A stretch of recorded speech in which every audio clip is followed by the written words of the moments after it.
আজকের এই ভিডিওটা অতি গুরুত্বপূর্ণ।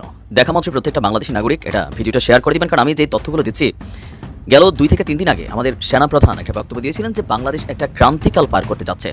এবার যুক্তরাজ্য থেকে নতুন বার্তা আসলো এবং সেই বার্তাটা বাংলাদেশের জন্য ভয়াবহ বার্তা।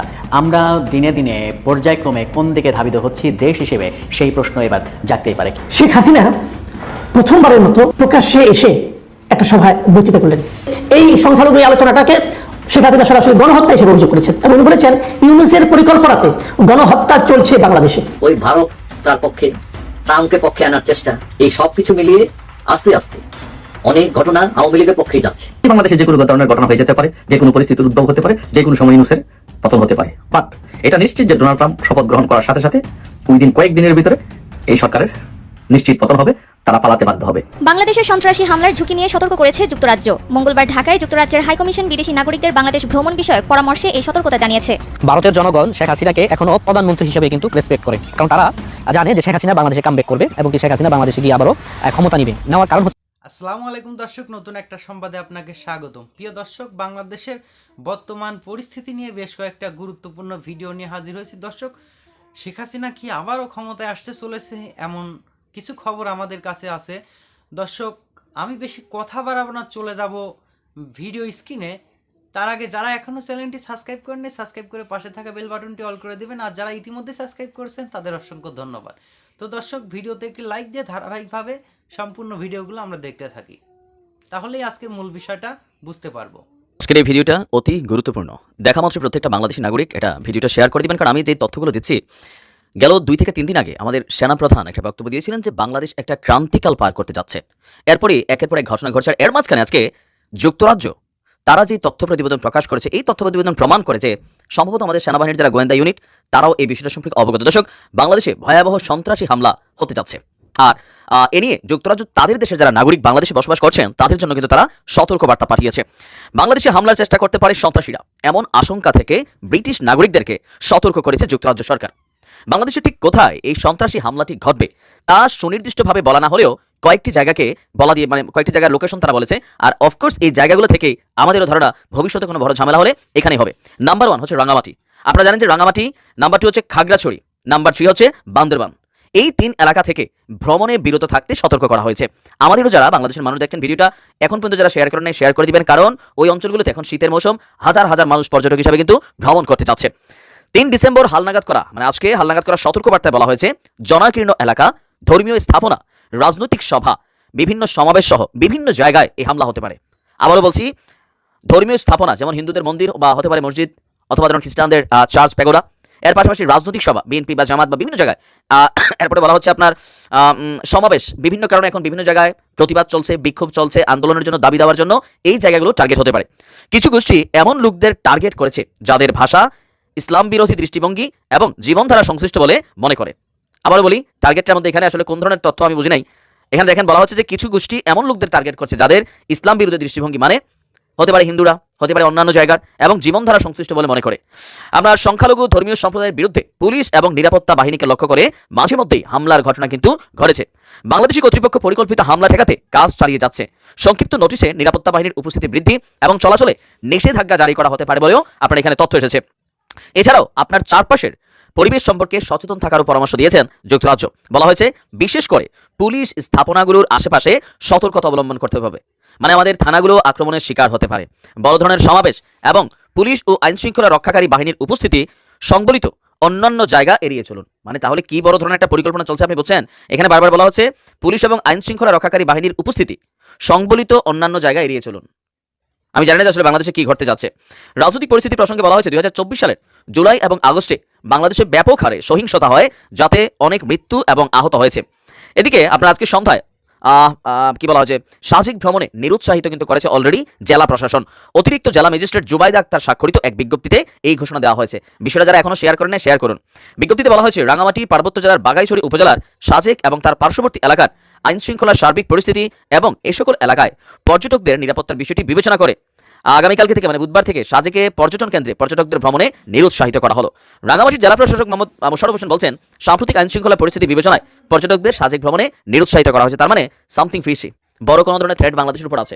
এবার এটা হতে পারে ভারতের বিভিন্ন বিচ্ছিন্ন গোষ্ঠীবাদী থেকে, অথবা আমাদের পাহাড়ে বসবাসকারী কিছু গোষ্ঠী আছে যারা কি বলে যে ইসলাম ধর্মভিত্তিক সংগঠনের নামে তলে তলে কিন্তু অনেক আকাম করে, লাইক ISIS এর মতন।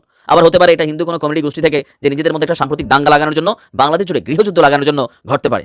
আমরা জানি না প্রিয় মাতৃভূমিকে নিয়ে কি চলছে, বাট আমরা বিশ্বাস করি আপনাকে সচেতন থাকতে হবে, সতর্ক থাকতে হবে, আর আইন শৃঙ্খলা বাহিনীকে যে কোনো তথ্য দিয়ে সহযোগিতা করবেন। সরকার কি আতঙ্কে আছে না নির্ভয়ে কাজ করছে, এটা নিয়ে প্রশ্ন দেখা দিয়েছে। বিশেষ করে এই যে সংখ্যালঘু নির্যাতন একটা ইস্যু উঠেছে, তারপরে ইসকন, তারপরে তাদের যে নেতা চিন্ময় তাকে গ্রেফতার, একজন আইনজীবী হত্যা, এইদিকে ভারত চোখ রাঙাচ্ছে, সবকিছু মিলিয়ে একটা ভয়ানক অবস্থা তৈরি হয়েছে।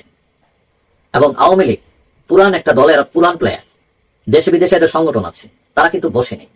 ওই ভারত তার পক্ষে, ট্রাম্পকে পক্ষে আনার চেষ্টা, বেলজিয়ামে ঘটনা, ইউকে যে অল পার্টি যে গ্রুপ আছে তাদের যে প্রতিবেদন, এই সবকিছু মিলিয়ে আস্তে আস্তে অনেক ঘটনা আওয়ামী লীগের পক্ষেই যাচ্ছে। এখন এতে বেকায়দায় পড়ছে কিনা সরকার, তাদের সাথে ছাত্ররা আছে, কিন্তু ছাত্রদের তো কোনো সংগঠন নেই সেরকম। তো সংগঠন কাদের আছে? বিএনপি জামাত তাদের আছে, কিন্তু এদের অবস্থাটা হচ্ছে এরকম, তারা নিজেদের নিয়ে ব্যস্ত। সরকারকে প্রটেক্ট করার জন্য বা সরকারকে সহযোগিতা করার জন্য মানে এরা শুধু মুখেই বলে, মানে উপরে উপরে। সুতরাং এক বেসিক্যালি ইউনিট সরকার একাই, এবং তারা কোনো রাজনৈতিক সরকার নয়, তাদের পিছনে কোনো রাজনৈতিক দল নেই। সুতরাং তাদের কোমর অনেকটা শক্ত নয়। এখন এই যে চলতি ইস্যু, সংখ্যালঘু নির্যাতন, তারপর এই যে দ্রব্যমূল্য যে ঊর্ধ্বগতি, এদেশে পুলিশ নাই, সংস্কারের কথা বলছেন, সংস্কারের খুব একটা আগাচ্ছে বলে মনে হচ্ছে না, নির্বাচন ইস্যুতে চাপ দিচ্ছে বিরোধী দলগুলো, ভারত চোখ রাঙাইতেছে, এই সবকিছু মিলিয়ে তালমাতাল অবস্থা।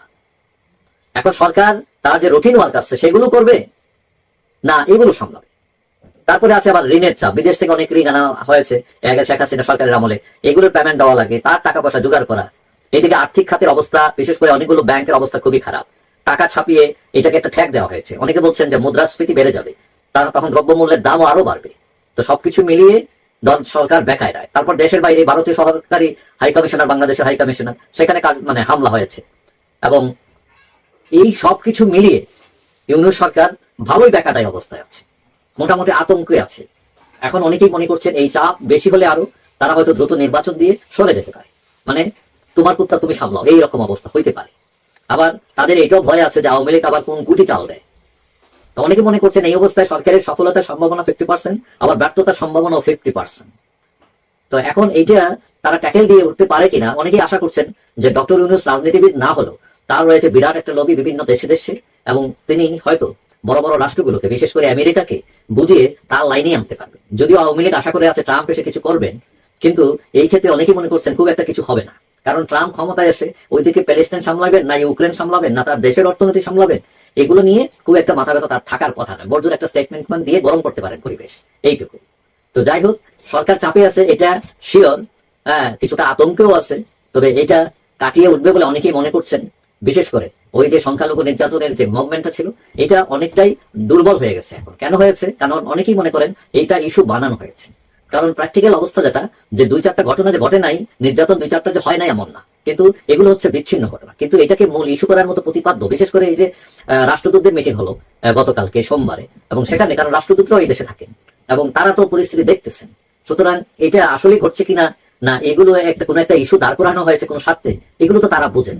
এবং সেটা গতকাল যারা মিটিং এ ছিলেন তারা বলছেন যে সরকার যে ব্যাখ্যা দিয়েছে তারা স্যাটিসফাইড। শেখ হাসিনা প্রথমবারের মতো, আমি নিশ্চিতভাবে যেটা বলতে পারি, প্রথমবারের মতো প্রকাশ্যে এসে একটা সভায় বক্তৃতা করলেন। প্রকাশ্যে তিনি ফিজিক্যালি আসেননি, ভার্চুয়ালি এসেছেন, মানে ভিডিও কলের মাধ্যমে তিনি একটা সভায় যুক্ত হয়েছেন এবং সেখানে বক্তৃতা দিয়েছেন। গত অগাস্টের 5 তারিখে দেশ ছেড়ে পালিয়ে যাওয়ার পর এই প্রথম ওনাকে ভার্চুয়ালি দেখা গেল। তো ওইখানে ওই ভার্চুয়ালি যুক্ত হয়ে তিনি ডক্টর ইউনূসের বিরুদ্ধে অভিযোগ করেছেন এবং তিনি বলেছেন যে এখন যে এই যে আপনার সংখ্যালঘু নিয়ে যে বিতর্ক চলছে, এই সংখ্যালঘু এই আলোচনাটাকে শেখ হাসিনা সরাসরি গণহত্যা হিসেবে অভিযোগ করেছেন। এবং উনি বলেছেন ইউনূসের পরিকল্পনাতে গণহত্যা চলছে বাংলাদেশে, মানে ইউনূসের পরিকল্পনায় বাংলাদেশে এই মুহূর্তে গণহত্যা চলছে, এই অভিযোগটা উনি করেছেন। নিউ ইয়র্কের ওই সভায় উনি আরও অনেক কথা বলেছেন, সেই কথাগুলি আমরা একটা করে কথা বলবো, উনি কী বলেছেন এবং কী ব্যাখ্যা দিয়েছেন। সেখানে উনি কীভাবে আন্দোলনটা হয়েছিল, এই আন্দোলনটাকে একভাবে ব্যাখ্যা করেছেন। উনি কেন দেশ ছেড়ে চলে গেলেন সেটাকে উনি ব্যাখ্যা করেছেন। সেই বিষয়গুলো আমরা দেখব। নিউ ইয়র্কের সভায় উনি যে কথাগুলি বলেছেন, তিনি বলেছেন যে আজ আমার বিরুদ্ধে গণহত্যার অভিযোগ আনা হয়েছে, কিন্তু বাস্তবে মোহাম্মদ ইউনূসই ছাত্র সমন্বয়কদের নিয়ে একটি সুনিপুণ পরিকল্পনার মাধ্যমে গণহত্যায় লিপ্ত হয়েছেন, তারাই মাস্টার মাইন্ড। তারপরে এই ঘটনার সঙ্গে উনি তারেক রহমানকেও জড়িত করেছেন। মানে তারেক রহমান তো লন্ডনে আছেন, বাংলাদেশ থেকে নাই, উনি তো অনেক আগে থেকে লন্ডনে আছেন। তারেক রহমানকে উনি কিন্তু অভিযুক্ত করেছেন। তিনি বলেছেন তারেক রহমান সম্বন্ধে যে তারেক রহমান লন্ডন থেকে বলেছেন যে যদি মৃত্যু চলতেই থাকে তাহলে সরকার টিকে থাকবে না। মানে উনি বলতে চাচ্ছেন যে যখন নাকি জুলাই আগস্টে যে হত্যাগুলি হচ্ছিল, যে মৃত্যুগুলি হচ্ছিল, সাধারণ মানুষ যে মারা যাচ্ছিল, এটাকে নাকি তারেক রহমান বলেছেন যদি এই ধরনের মৃত্যু অব্যাহত থাকে তাহলে সরকার টিকবে না। তার মানে এই ধরনের মৃত্যুকে অব্যাহত রাখার জন্য তারেক রহমান প্ররোচনা দিয়েছেন বলে শেখ হাসিনা তার এই ভার্চুয়াল মিটিংয়ে উল্লেখ করলেন।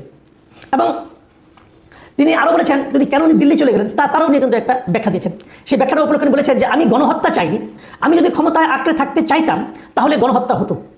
যখন নির্বিচারে মানুষের মৃত্যু হচ্ছে তখন আমি সিদ্ধান্ত নিয়েছিলাম যে আমার চলে যাওয়া উচিত। তার মানে উনি বলতে চাচ্ছেন যে উনি আরও থাকলে আরও হত্যা হতো। তার মানে যে হত্যাগুলি হয়েছে সেটা আলটিমেটলি ওনার কারণেই হলো, কারণ উনি এতদিন ধরে ছিলেন বলেই তো হত্যাগুলি হচ্ছে। উনি বলতেছেন যে আমার, যেমন উনি এক জায়গায় বলেছেন যে আমাকে খুনের পরিকল্পনা করা হয়েছিল, আমার নিরাপত্তা রক্ষীরা ঠেকাতে যদি গুলি চালাতেন তবে গণভবনে বহু মানুষের মৃত্যু হতো, আমি তা চাইনি। আসলে উনি তা চাননি নাকি সেনাবাহিনী তা চায়নি, এটা কিন্তু দ্বিধা আছে, এটা নিয়ে কিন্তু নানা বিতর্ক আছে। কারণ এর মধ্যে আমরা বিভিন্ন সোর্স থেকে তথ্যগুলি পেয়েছি যে উনি আদেশ দিয়েছিলেন ঠিকই, কিন্তু সেনাবাহিনী ওনার আদেশটা মান্য করতে রাজি হন নাই। সেনাবাহিনীর কর্মকর্তারা, শীর্ষ পর্যায়ের নেতারা বলেছেন যে আমরা এই দেশের মানুষের উপর গুলি চালাতে পারবো না। উনি কিন্তু ঠিকই অর্ডার করেছিলেন এবং সেনাবাহিনী ওনার আদেশ মানছেন না বলে তাদের সঙ্গে হম্বিতম্বি করেছেন উনি। কিন্তু আমরা দেখতেছি উনি এখন বলতেছেন যে উনি চান নাই, এই জন্য উনি চলে গেছেন।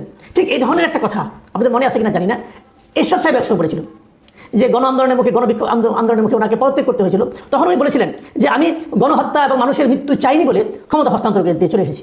তো এগুলি কি আসলে কারণ নাকি অজুহাত, নাকি পরবর্তীতে মানুষের সিম্পেথি পাওয়ার একটা অজুহাত, এটা আমি বলতে পারবো না। উনি কি মনে করে বলেছেন না বলেছেন এটা হয়তো উনি জানেন। কিন্তু আমার এখানে অন্য একটা প্রশ্ন এখানে এরকম যে এই যে উনি ভার্চুয়াল মিটিংটাতে যুক্ত হলেন, যুক্তরাষ্ট্রে যে মিটিংটার আয়োজন করা হয়েছিল সেই মিটিংটা কোথা থেকে যুক্ত হয়েছিলেন? উনি কিন্তু ভারত থেকে যুক্ত হয়েছিলেন এবং সেটাই বলা হয়েছে, ওখানে মিটিংও বলা হয়েছে যে উনি ভারত থেকে ভার্চুয়ালি এই মিটিংয়ে যুক্ত হচ্ছেন এবং হয়েছেন। আর ভারত থেকে উনি কীভাবে যুক্ত হলেন? ভারত উনি আশ্রয় আছেন, ভারত সরকার শেখ হাসিনাকে আশ্রয় দিয়েছেন। এখন এই যে কথাগুলি উনি বলছেন শেখ হাসিনা ভার্চুয়াল মিটিংয়ে যুক্ত হয়ে, সেগুলো তো আলটিমেটলি আমাদের দেশের বর্তমান যে সরকার আছে তার বিরুদ্ধেই যাচ্ছে। বর্তমান সরকারকে উনি খুনি বলছেন, বর্তমান সরকারকে সরকার প্রধান করে গণহত্যাকারী বলছেন এবং বর্তমান সরকার কীভাবে গণহত্যা করে ষড়যন্ত্রকে তাকে সরিয়েছে সে সমস্ত কাহিনী বলছেন। তো এই কাহিনীগুলি ওনাকে ভারত কেন তার মাটিতে থেকে বলতে দিচ্ছেন, এই প্রশ্নটা কিন্তু উঠতে পারে। আজকে যদি ভারত থেকে একজন লোক, একজন যেমন আমরা তো মনে আছে আপনাদের যে ওই উলফার এক লিডার আমাদের এখানে ছিল, তাকে তো আমরা ধরে ইন্ডিয়ার কাছে ফেরত দিয়েছি। কেন দিয়েছিলাম?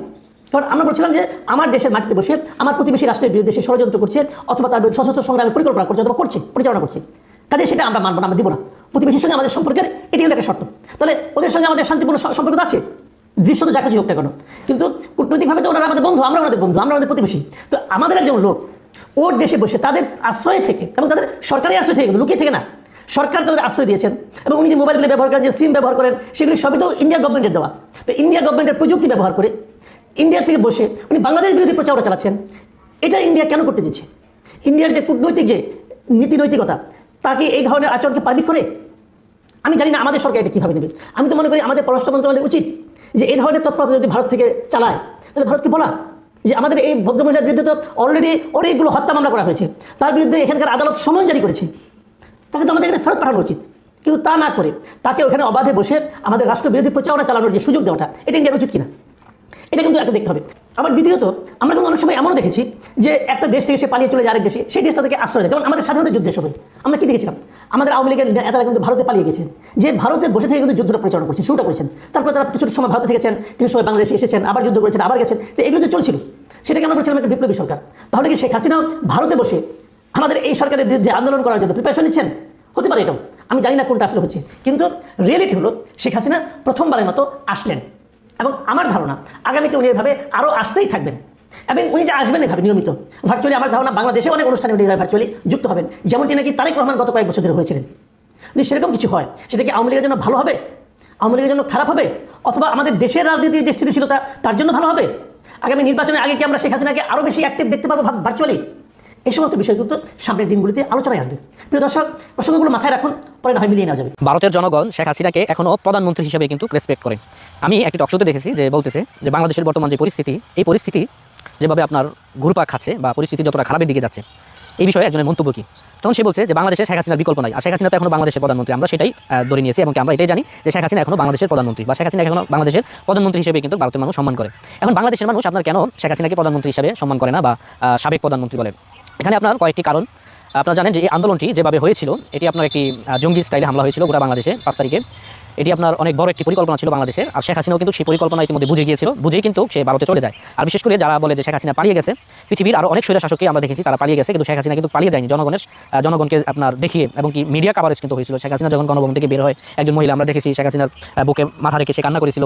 অনেক রাষ্ট্রীয়ভাবে তাকে আপনার হেলিকপ্টারে বিদায় দেওয়া হয়েছে। আর ওখানে যেই আপনার ভিডিওটি প্রকাশ হয়েছিল, এটি কিন্তু শেখ হাসিনাকে মারার জন্য আপনার ওখানে উৎপেতে ছিল আপনার কিলাররা, এবং কি স্নাইপার রাইফেলের যে আপনার ভিডিওটি সেটি কিন্তু প্রকাশ করেছিল, কিন্তু সে আপনার শুট করতে পারেনি, কারণ তার আপনার লক্ষ্য ঠিক হয়নি মনে হয়, এই জন্য সে শুট করতে পারেনি, নাহলে কিন্তু শেখ হাসিনাকে মেরেই ফেলতো। এটাই কিন্তু প্রকৃত সত্য কথা। কিন্তু ইন্ডিয়া দেখা গেছে কি যে শেখ হাসিনার প্রতি অনেকটাই নজর রেখেছে, কারণ শেখ হাসিনাকে বাঁচিয়ে রাখতে হবে, কারণ আপনার ভালো মানুষের শত্রু অনেক বেশি হয়, এটা আমরা সামাজিকভাবে যেমন এগুলো প্রমাণ পাচ্ছি। এবং কি শেখ হাসিনা যে ভালো মানুষ বা শেখ হাসিনা যে বাংলাদেশের জন্য নিঃস্বার্থভাবে কাজ করে গেছেন, আবার এটাও বলবো না যে ভুল নাই, এই সরকারের রাষ্ট্র পরিচালনায় ভুল অনেক আছে, এবং কি রাষ্ট্র পরিচালনার ক্ষেত্রে ভুল থাকবে, এটাই স্বাভাবিক। কিন্তু শেখ হাসিনা যেভাবে রাষ্ট্রকে আগলিয়ে রেখেছেন, এত মানুষের মত, বাংলাদেশের 20 কোটি মানুষের আপনার 30 কোটি মত, এইরকম মানুষকে, জনগণকে আপনার হ্যান্ডেল করে একটি রাষ্ট্র 15 বছর শাসন করা আপনি কিন্তু খামখেয়ালি বিষয় মনে করেন না।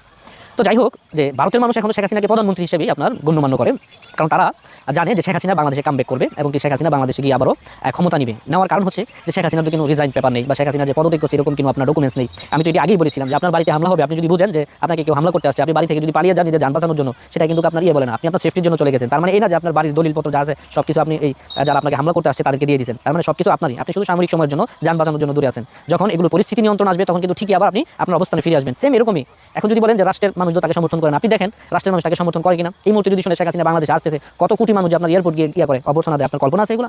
আপনি কি বুঝতে পারতেছেন যে শেখ হাসিনা যদি বাংলাদেশে এই মুহূর্তে আসে, তাহলে কত কোটি মানুষ যাবে আপনার ঢাকা শহরে? আপনারা তো মাত্র 15-20 লাখ লোক আপনার গণভবনের দিকে রওনা হয়েছেন। আর শেখ হাসিনা যখন দেখবেন যে বাংলাদেশে আসবে বলে এরকম কিছু বার্তা পাবে, তখন অবশ্যই দেখবেন যে কোটি কোটি মানুষ আপনার এয়ারপোর্টে গিয়ে তাকে স্বাগত জানানোর জন্য বসে থাকবে, কারণ মানুষ জানে যে শেখ হাসিনাকে ছাড়া বাংলাদেশ হ্যান্ডেল করার মতন ক্ষমতা আপাতত এই দেশের কোনো রাজনৈতিক দলের নাই।